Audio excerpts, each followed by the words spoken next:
असम के मुख्यमंत्री श्री हिमंता बिश्व शर्मा जी, मेघालय के मुख्यमंत्री कोनराड सांगमा जी, त्रिपुरा के मुख्यमंत्री माणिक साहा जी, सिक्किम के मुख्यमंत्री प्रेमसिंह तमांग जी, केंद्रीय मंत्रिमंडल के मेरे सहयोगी ज्योतिरादित्य सिंधिया जी, सुकांता मजूमदार जी, अरुणाचल प्रदेश के उप मुख्यमंत्री, मिजोरम और नागालैंड की सरकार के मंत्रीगण, अन्य जनप्रतिनिधि, नॉर्थ ईस्ट से आए सभी भाई और बहनों, देवी और सज्जनों, साथियों, आज संविधान निर्माता बाबा साहब आम्बेडकर का महापरिनिर्वाण दिवस है। बाबा साहब का बनाया संविधान के 75 वर्ष के अनुभव हर देशवासी के लिए बहुत बड़ी प्रेरणा है। मैं सभी देशवासियों की तरफ से बाबा साहब को श्रद्धांजलि अर्पित करता हूं, उन्हें नमन करता हूं। साथियों, हमारा ये भारत मंडपम बीते 2 वर्षों में अनेक राष्ट्रीय अंतर्राष्ट्रीय कार्यक्रमों का साक्षी रहा है। यहां हमने G20 का इतना बड़ा और सफल आयोजन देखा, लेकिन आज का आयोजन और भी विशेष है। आज दिल्ली पूर्वोत्तरमय हो गई है। पूर्वोत्तर के विविधता भरे रंग आज राजधानी में एक सुंदर सा इंद्रधनुष बना रहे हैं। आज हम यहां पर पहला अष्टलक्ष्मी महोत्सव मनाने के लिए इकट्ठा हुए हैं। आने वाले 3 दिन तक ये महोत्सव हमारे नॉर्थ ईस्ट का सामर्थ्य पूरे देश को दिखाएगा, पूरे विश्व को दिखाएगा। यहां व्यापार कारोबार से जुड़े समझौते होंगे, नॉर्थ ईस्ट के उत्पादों से दुनिया परिचित होगी, नॉर्थ ईस्ट का कल्चर, वहां की कुजीन आकर्षण का केंद्र होगा। नॉर्थ ईस्ट के जो हमारे अचीवर्स हैं, जिनमें से अनेक पद्म पुरस्कार विजेता यहां मौजूद हैं, इन सभी की प्रेरणा के रंग बिखरेंगे। ये पहला और अनोखा आयोजन है जब इतने बड़े स्तर पर नॉर्थ ईस्ट में निवेश के द्वार खुल रहे हैं। ये नॉर्थ ईस्ट के किसानों, कारीगरों, शिल्पकारों के साथ साथ दुनिया भर के निवेशकों के लिए भी एक बेहतरीन अवसर है। नॉर्थ ईस्ट का पोटेंशियल क्या है, ये हम यहां जो प्रदर्शनी लगी है, यहां जो हाट बाजार में भी अगर जाएंगे तो हम अनुभव कर सकते हैं उसकी विविधता, उसके सामर्थ्य को। मैं अष्टलक्ष्मी महोत्सव के आयोजकों को, नॉर्थ ईस्ट के सभी राज्यों के निवासियों को, यहां आए सभी निवेशकों को, यहां आने वाले सभी अतिथियों को बधाई देता हूं, अपनी शुभकामनाएं देता हूं।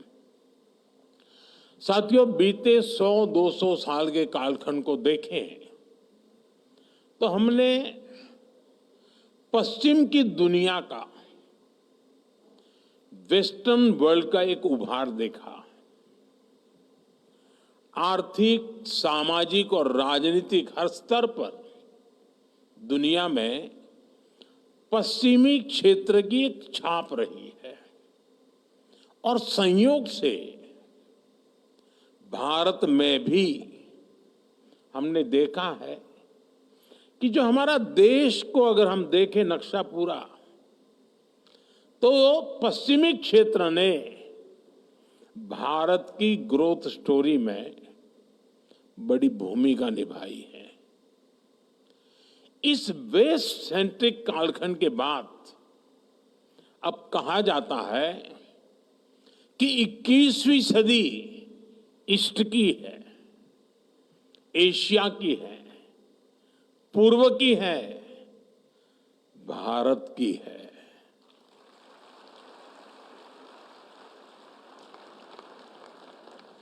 ऐसे में मेरा ये दृढ़ विश्वास है कि भारत में भी आने वाला समय पूर्वी भारत का है, हमारे पूर्वोत्तर का है। बीते दशकों में हमने मुंबई, अहमदाबाद, दिल्ली, चेन्नई, बेंगलुरु, हैदराबाद ऐसे बड़े शहरों को उभरते देखा है। आने वाले दशकों में हम गुवाहाटी, अगरतला, इम्फाल, ईटानगर, गंगटोक, कोहिमा, शिलोंग और आइजोल जैसे शहरों का नया सामर्थ्य देखने वाले हैं।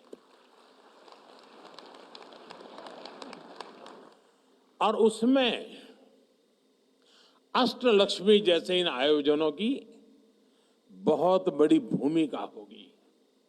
साथियों, हमारी परंपरा में मां लक्ष्मी को सुख, आरोग्य और समृद्धि की देवी कहा जाता है। जब भी लक्ष्मी जी की पूजा होती है तो हम उनके 8 रूपों को पूजते हैं। आदि लक्ष्मी, धन लक्ष्मी, धान्य लक्ष्मी, गज लक्ष्मी, संतान लक्ष्मी, वीर लक्ष्मी, विजय लक्ष्मी और विद्या लक्ष्मी। इसी तरह भारत के पूर्वोत्तर में 8 राज्यों की अष्टलक्ष्मी विराजमान है। असम, अरुणाचल प्रदेश, मणिपुर, मेघालय, मिजोरम, नागालैंड, त्रिपुरा और सिक्किम। नॉर्थ ईस्ट के इन 8 राज्यों में अष्टलक्ष्मी के दर्शन होते हैं। अब जैसे पहला रूप है आदि लक्ष्मी। हमारे नॉर्थ ईस्ट के हर राज्य में आदि संस्कृति का सशक्त विस्तार है। नॉर्थ ईस्ट के हर राज्य में अपनी परंपरा, अपनी संस्कृति का उत्सव मनाया जाता है। मेघालय का चेरी ब्लॉसम फेस्टिवल, नागालैंड का हार्नबिल फेस्टिवल, अरुणाचल का ऑरेंज फेस्टिवल, मिजोरम का चपचार कूट फेस्टिवल, असम का बिहू, मणिपुरी नृत्य, कितना कुछ है नॉर्थ ईस्ट में। साथियों, दूसरी लक्ष्मी धन लक्ष्मी, यानी प्राकृतिक संसाधन का भी नॉर्थ ईस्ट पर भरपूर आशीर्वाद है।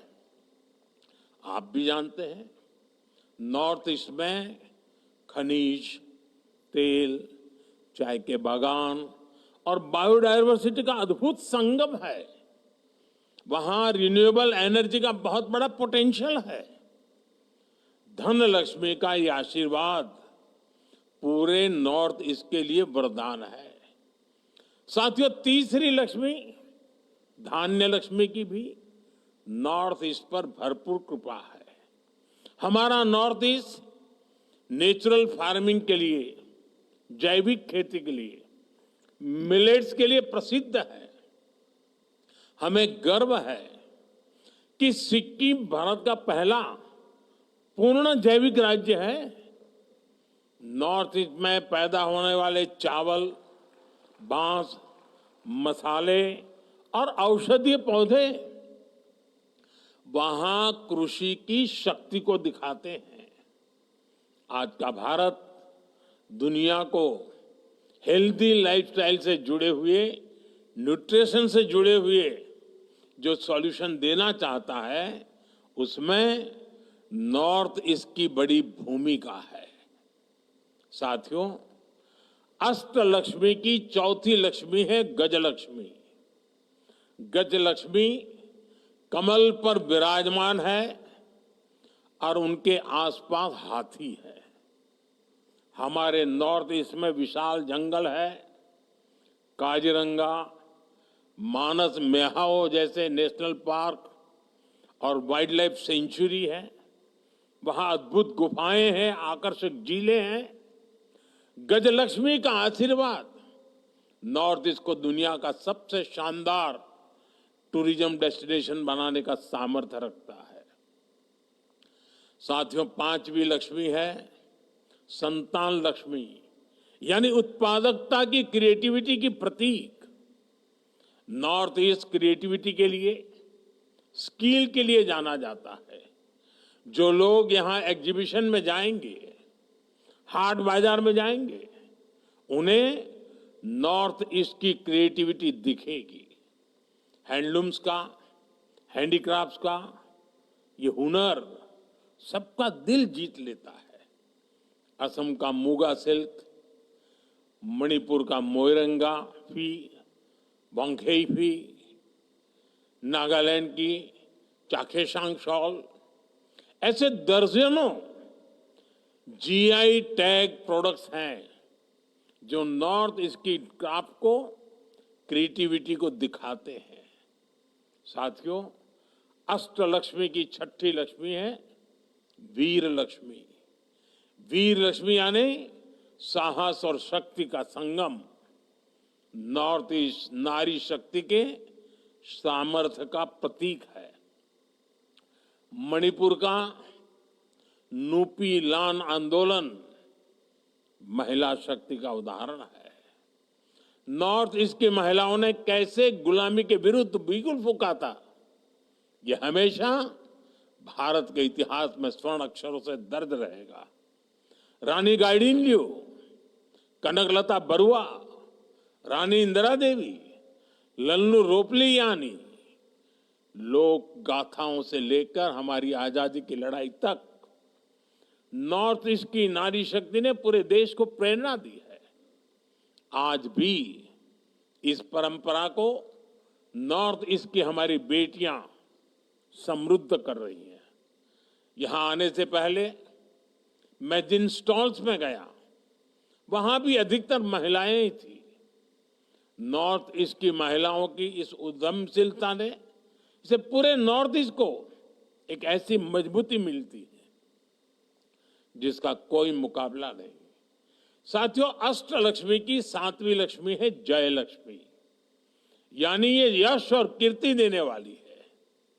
आज पूरे विश्व में भारत प्रति जो उम्मीदें हैं, उसमें हमारे नॉर्थ ईस्ट की अहम भूमिका है। आज जब भारत अपने कल्चर, अपने ट्रेड की ग्लोबल कनेक्टिविटी पर फोकस कर रहा है, तब नॉर्थ ईस्ट भारत को साउथ एशिया और ईस्ट एशिया के असीम अवसरों से जोड़ता है। साथियों, अष्टलक्ष्मी की आठवीं लक्ष्मी है विद्या लक्ष्मी, यानी ज्ञान और शिक्षा। आधुनिक भारत के निर्माण में शिक्षा के जितने भी बड़े केंद्र हैं, उनमें से अनेक नॉर्थ ईस्ट में है। IIT Guwahati, NIT Silchar, NIT Meghalaya, NIT Agartala और आईआईएम शिलोंग, ऐसे अनेक बड़े एजुकेशन सेंटर नॉर्थ ईस्ट में है। नॉर्थ ईस्ट को अपना पहला एम्स मिल चुका है। देश की पहली नेशनल स्पोर्ट्स यूनिवर्सिटी भी मणिपुर में ही बन रही है। मैरी कॉम, वाईचुंग भूटिया, मीराबाई चानू, लवलीना, सरिता देवी, ऐसे कितने ही स्पोर्ट्स पर्सन नॉर्थ ईस्ट ने देश को दिए हैं। आज नॉर्थ ईस्ट टेक्नोलॉजी से जुड़े स्टार्टअप्स, सर्विस सेंटर्स और सेमीकंडक्टर जैसे उद्योगों में भी आगे आने लगा है। इनमें हजारों नौजवान काम कर रहे हैं। यानी विद्या लक्ष्मी के रूप में ये रीजन युवाओं के लिए शिक्षा और कौशल का बड़ा केंद्र बन रहा है। साथियों, अष्टलक्ष्मी महोत्सव नॉर्थ ईस्ट के बेहतर भविष्य का उत्सव है। ये विकास के नूतन सूर्योदय का उत्सव है, जो विकसित भारत के मिशन को गति देने वाला है। आज नॉर्थ ईस्ट में इन्वेस्टमेंट के लिए इतना उत्साह है। बीते एक दशक में हम सब ने नॉर्थ ईस्ट रीजन के विकास की एक अद्भुत यात्रा देखी है, लेकिन यहां तक पहुंचना सरल नहीं था। नॉर्थ ईस्ट के राज्यों को भारत की ग्रोथ स्टोरी के रूप साथ जोड़ने के लिए हमने हर संभव कदम उठाए हैं। लंबे समय तक हमने देखा है कि विकास को भी कैसे वोटों की संख्या से तोला गया। नॉर्थ ईस्ट के राज्यों के पास वोट कम थे, सीटें कम थी, इसलिए पहले की सरकारों द्वारा वहां के विकास पर भी ध्यान नहीं दिया गया। ये अटल जी की सरकार थी जिसने नॉर्थ ईस्ट के विकास के लिए पहली बार अलग मंत्रालय बनाया। साथियों, बीते दशक में हमने मन से प्रयास किया कि दिल्ली और दिल, इससे दूरी का जो भाव है वो कम होना चाहिए। केंद्र सरकार के मंत्री 700 से अधिक बार नॉर्थ ईस्ट के राज्यों में गए हैं, लोगों के साथ वहां लंबा समय गुजारा है। इससे सरकार का नॉर्थ ईस्ट के साथ, उसके विकास के साथ एक इमोशनल कनेक्ट भी बना है। इससे वहां के विकास को अद्भुत गति मिली है। मैं एक आंकड़ा देता हूं।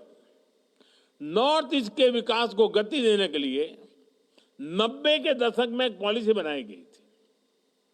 इसके तहत केंद्र सरकार के 50 से ज्यादा मंत्रालयों को अपने बजट का 10% नॉर्थ ईस्ट में निवेश करना पड़ता था।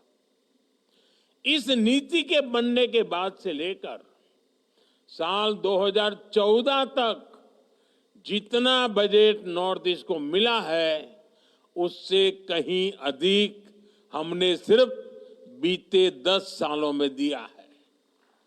बीते दशक में एक स्कीम के तहत ही 5 लाख करोड़ रुपए से अधिक नॉर्थ ईस्ट में खर्च किया गया है। ये नॉर्थ ईस्ट को लेकर वर्तमान सरकार की प्राथमिकता दिखाता है। साथियों, इस स्कीम के अलावा भी हमने कई बड़ी स्पेशल योजनाएं नॉर्थ ईस्ट के लिए शुरू की है। PM divine, special infrastructure development scheme और नॉर्थ ईस्ट वेंचर फंड। इन स्कीम से रोजगार के अनेक नए अवसर बने हैं। हमने नॉर्थ ईस्ट के इंडस्ट्रियल पोटेंशियल को बढ़ावा देने के लिए उन्नति स्कीम भी शुरू की है। नए उद्योगों के लिए बेहतर माहौल बनेगा तो नए रोजगार भी बनेंगे। अब जैसे सेमीकंडक्टर का सेक्टर भारत के लिए भी नया है, इस नए सेक्टर को गति देने के लिए भी हमने नॉर्थ ईस्ट को, असम को चुना है। नॉर्थ ईस्ट में जब इस प्रकार की नई इंडस्ट्री लगेगी तो देश और दुनिया के निवेशक वहां नई संभावनाएं तलाशेंगे। साथियों, नॉर्थ ईस्ट को हम इमोशन, इकोनॉमी और इकोलॉजी, इस त्रिवेणी से जोड़ रहे हैं। नॉर्थ ईस्ट से हम सिर्फ इंफ्रास्ट्रक्चर नहीं बना रहे, बल्कि भविष्य की एक सशक्त नींव तैयार कर रहे हैं। बीते दशकों में नॉर्थ ईस्ट की बहुत बड़ी चुनौती रही थी कनेक्टिविटी। दूर सुदूर के शहरों में पहुंचने के लिए कई कई दिन और हफ्ते लग जाते थे। हालत ये थी कि ट्रेन की सुविधा तक कई राज्यों में नहीं थी। इसलिए 2014 के बाद हमारी सरकार ने फिजिकल इंफ्रास्ट्रक्चर पर भी और सोशल इंफ्रास्ट्रक्चर पर भी बहुत ज्यादा फोकस किया। इससे नॉर्थ ईस्ट में इंफ्रास्ट्रक्चर की क्वालिटी और लोगों के जीवन की क्वालिटी दोनों में जबरदस्त सुधार हुआ। हमने प्रोजेक्ट्स के इम्प्लीमेंटेशन को भी तेज किया। कई वर्षों से चल रहे प्रोजेक्ट्स पूरे किए गए। आप बोगीबील ब्रिज का ही उदाहरण लीजिए। कई सालों से लटके इस प्रोजेक्ट के पूरा होने से पहले धेमाजी से डिब्रूगढ़ तक की यात्रा में पूरा एक दिन लगता था। आज एक आधे घंटे में ही ये सफर पूरा हो जाता है। ऐसे कई उदाहरण मैं दे सकता हूं। साथियों, बीते 10 सालों में करीब 5,000 किलोमीटर के नेशनल हाईवे वो प्रोजेक्ट्स पूरे हो चुके हैं। अरुणाचल प्रदेश में सेला टनल हो, Bharat Myanmar Thailand trilateral highway हो, नागालैंड मणिपुर और मिजोरम में बॉर्डर रोड्स हो, इससे एक सशक्त रोड कनेक्टिविटी का विस्तार हो रहा है। पिछले साल G20 के दौरान भारत ने आईमैक का विजन दुनिया के सामने रखा है। आईमैक यानी Bharat middle east Europe corridor Bharat के नॉर्थ ईस्ट को दुनिया से जोड़ेगा। साथियों, नॉर्थ ईस्ट की रेल कनेक्टिविटी में कई गुना वृद्धि हुई है। अब नॉर्थ ईस्ट के राज्यों की सभी राजधानियों को रेल से कनेक्ट करने का काम पूरा होने वाला है। नॉर्थ ईस्ट में पहली वंदे भारत ट्रेन भी चलने लगी है। बीते 10 वर्षों में नॉर्थ ईस्ट में एयरपोर्ट्स और फ्लाइट्स की संख्या लगभग दोगुनी हो गई है। ब्रह्मपुत्र और बराक नदियों पर वाटरवे बनाने का काम चल रहा है। सबरूम लैंड पोर्ट से भी वाटर कनेक्टिविटी बेहतर हो रही है। साथियों, मोबाइल और गैस पाइपलाइन कनेक्टिविटी को लेकर भी तेज गति से काम हो रहा है। नॉर्थ ईस्ट के हर राज्य को नॉर्थ ईस्ट गैस ग्रिड से जोड़ा जा रहा है। वहां 1600 किलोमीटर से अधिक लंबी गैस पाइपलाइन बिछाई जा रही है। इंटरनेट कनेक्टिविटी पर भी हमारा जोर है। नॉर्थ ईस्ट के राज्यों में 2600 से अधिक मोबाइल टावर लगाए जा रहे हैं। 13,000 किलोमीटर से अधिक का ऑप्टिकल फाइबर नॉर्थ ईस्ट में बिछाया गया है। मुझे खुशी है कि नॉर्थ ईस्ट के सभी राज्यों तक 5G कनेक्टिविटी पहुंच चुकी है। साथियों, नॉर्थ ईस्ट में सोशल इंफ्रास्ट्रक्चर में भी अभूतपूर्व काम हुआ है। नॉर्थ ईस्ट के राज्यों में मेडिकल कॉलेज का काफी विस्तार हुआ है। कैंसर जैसी बीमारियों के इलाज के लिए भी अब वहीं पर आधुनिक सुविधाएं बन रही है। आयुष्मान भारत योजना के तहत नॉर्थ ईस्ट के लाखों मरीजों को मुफ्त इलाज की सुविधा मिली है। चुनाव के समय मैंने आपको गारंटी दी थी कि 70 वर्ष की आयु के ऊपर के बुजुर्गों को मुफ्त इलाज मिलेगा। आयुष्मान वय वंदना कार्ड से सरकार ने अपनी ये गारंटी भी पूरी कर दी है। साथियों, नॉर्थ ईस्ट की कनेक्टिविटी के अलावा हमने वहां के ट्रेडिशन, टेक्सटाइल और टूरिज्म पर भी बल दिया है। इसका फायदा ये हुआ कि देशवासी अब नॉर्थ ईस्ट को एक्सप्लोर करने के लिए बड़ी संख्या में आगे आ रहे हैं। बीते दशक में नॉर्थ ईस्ट जाने वाले पर्यटकों की संख्या भी करीब करीब दोगुनी हो चुकी है। निवेश और पर्यटन बढ़ने से वहां नए बिजनेस बने हैं, नए अवसर बने हैं। इंफ्रास्ट्रक्चर से इंटीग्रेशन, कनेक्टिविटी से क्लोजनेस, इकोनॉमिक से इमोशनल, इस पूरी यात्रा ने नॉर्थ ईस्ट के विकास को, अष्टलक्ष्मी के विकास को नई ऊंचाई पर पहुंचा दिया है। साथियों, आज भारत सरकार की बहुत बड़ी प्राथमिकता अष्टलक्ष्मी राज्य के युवा है। नॉर्थ ईस्ट का नौजवान हमेशा से विकास चाहता है। बीते 10 वर्षों से नॉर्थ ईस्ट के हर राज्य में स्थायी शांति के प्रति एक अभूतपूर्व जन समर्थन दिख रहा है। केंद्र और राज्य सरकारों के प्रयासों से हजारों नौजवानों ने हिंसा का रास्ता छोड़ा है और विकास का नया रास्ता अपनाया है। बीते दशक में नॉर्थ ईस्ट में अनेक ऐतिहासिक शांति समझौते हुए हैं। राज्यों के बीच भी जो सीमा विवाद थे, उनमें भी काफी सौहार्दपूर्ण ढंग से प्रगति हुई है। इससे नॉर्थ ईस्ट में हिंसा के मामलों में बहुत कमी आई है। अनेक जिलों में से आफवाह को हटाया जा चुका है। हमें मिलकर अष्टलक्ष्मी का नया भविष्य लिखना है और इसके लिए सरकार हर कदम उठा रही है। साथियों, हम सभी की ये आकांक्षा है कि नॉर्थ ईस्ट के प्रोडक्ट्स दुनिया के हर बाजार तक पहुंचने चाहिए। इसलिए हर जिले के प्रोडक्ट्स को वन डिस्ट्रिक्ट वन प्रोडक्ट अभियान के तहत प्रमोट किया जा रहा है। नॉर्थ ईस्ट के अनेक उत्पादों को हम यहां लगी प्रदर्शनियों में, ग्रामीण हाट बाजार में देख सकते हैं, खरीद सकते हैं। मैं नॉर्थ ईस्ट के प्रोडक्ट्स के लिए वोकल फॉर लोकल के मंत्र को बढ़ावा देता हूं। मेरा प्रयास रहता है वहां के उत्पादों को अपने विदेशी मेहमानों को भेंट करूं। इससे आपकी इस अद्भुत कला, आपके क्राफ्ट को इंटरनेशनल स्तर पर पहचान मिलती है। मैं देशवासियों से, दिल्ली वासियों से भी आग्रह करूंगा कि नॉर्थ ईस्ट के प्रोडक्ट्स को अपनी लाइफस्टाइल का हिस्सा बनाएं।